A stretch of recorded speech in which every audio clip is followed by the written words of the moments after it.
نوشاد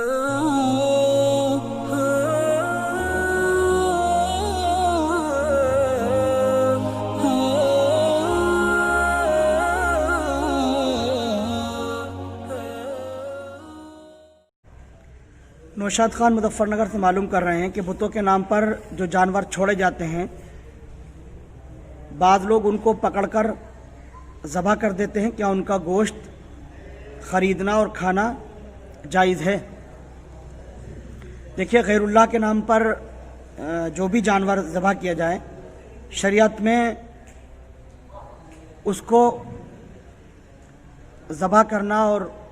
کھانا یہ جائز نہیں ہے، حرام ہے۔ جو غیر اللہ کے نام پر خاص طور سے ذبح کر دیا گیا ہو،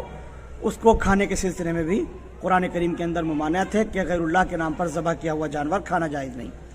البتہ جو لوگ غیر اللہ کے نام پر جانوروں کو چھوڑ بھی دیتے ہیں، وہ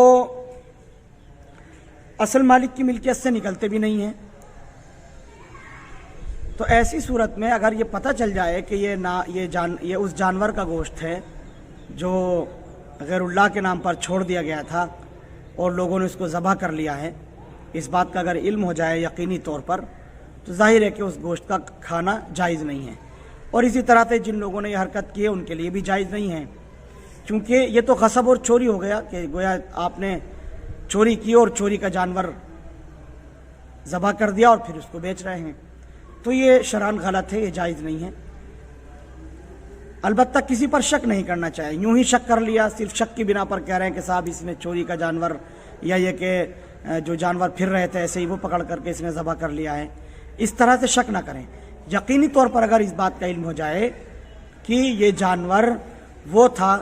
جو یوں ہی آوارہ پھر رہا تھا، اس جانور کو پکڑ کر انہوں نے ذبح کیا ہے